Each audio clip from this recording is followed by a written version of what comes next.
Crazy. White Lotus steps up to the plate with episode 1 of season 3. Did it deliver? I know Patrick Short.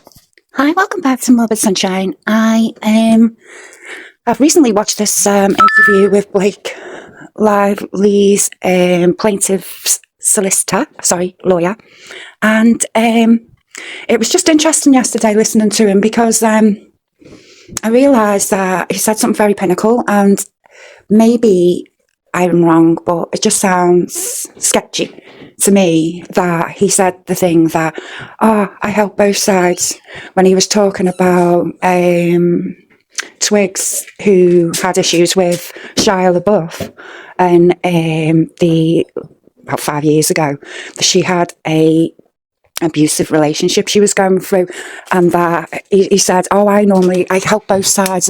As a lawyer, I deal with people from both sides of it. Does he mean by that he is guilty of acting inappropriately, and that his Pastor Mince, darling, his I'll get that done in a minute, that he was a predator, basically, was he or not, that's what we're trying to figure out.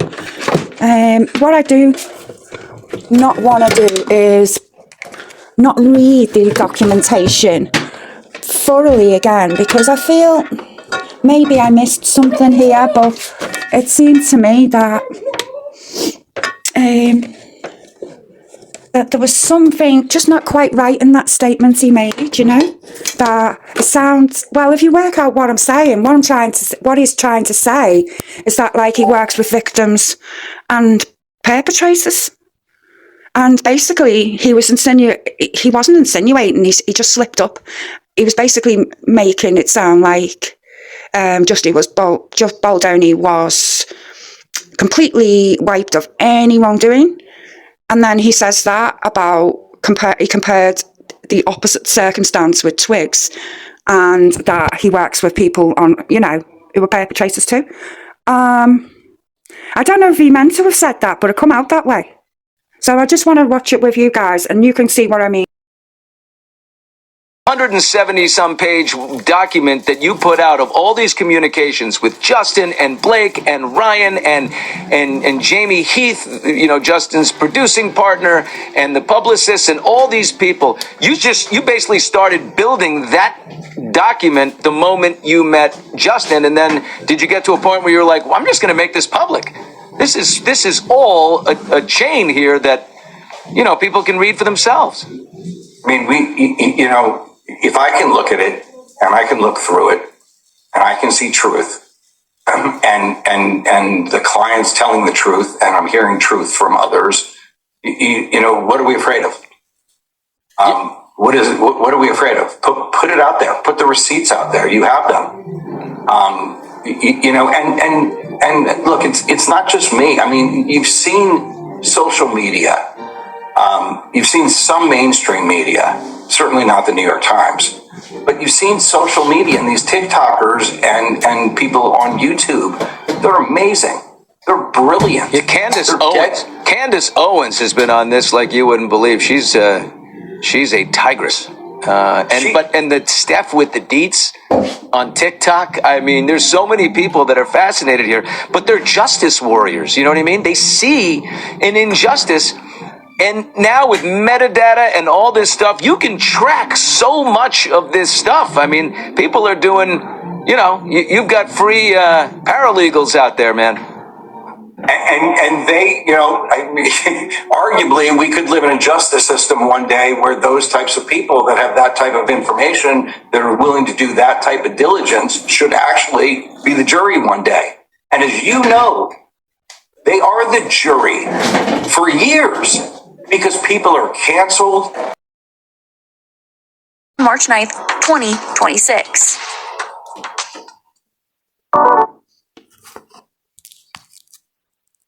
And when you think about it, 400 million is a ridiculous amount of money.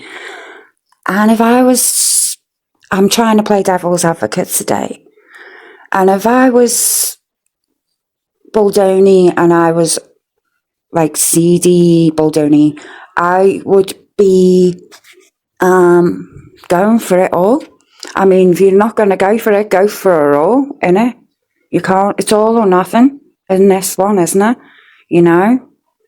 Might as well ask for the most ridiculous amount. Look what Johnny Depp asked for. You know, he didn't need it. It's not about that in these type of battles of defamation and misconduct. It's a PR thing, isn't it?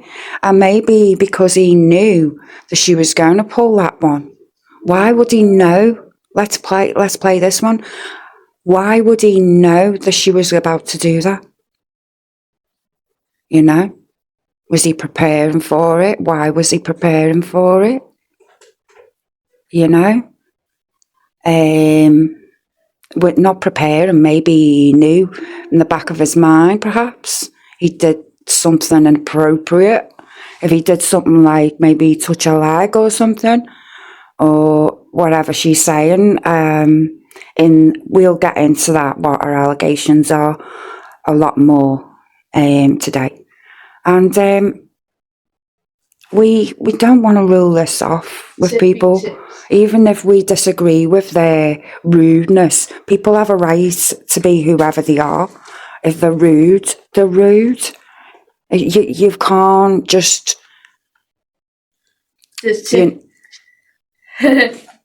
well, you can't just say that he's not guilty because she's rude. You know, you can't say that there is a possibility here that the story is much more salacious this way round. And it gets you more views. But if that's not the true story, I think people need to know, you know.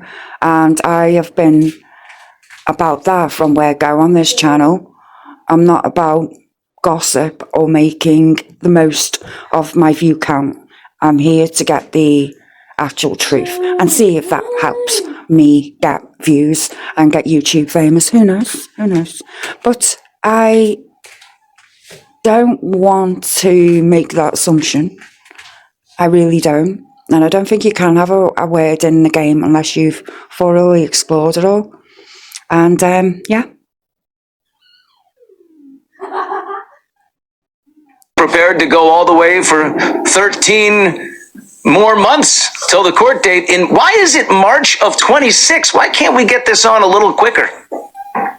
March of 26 is actually a really fast date as far as the law is concerned. I mean, I have, cases. And look, I'm on both sides of this issue.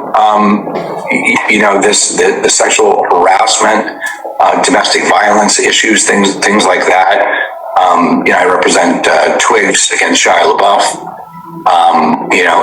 And I'm not just on one side of the issue. I'm on the side of the issue that's about truth and about transparency and about, and about honesty.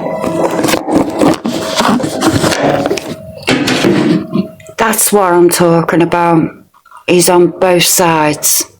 The side that Twigs was on and the other side.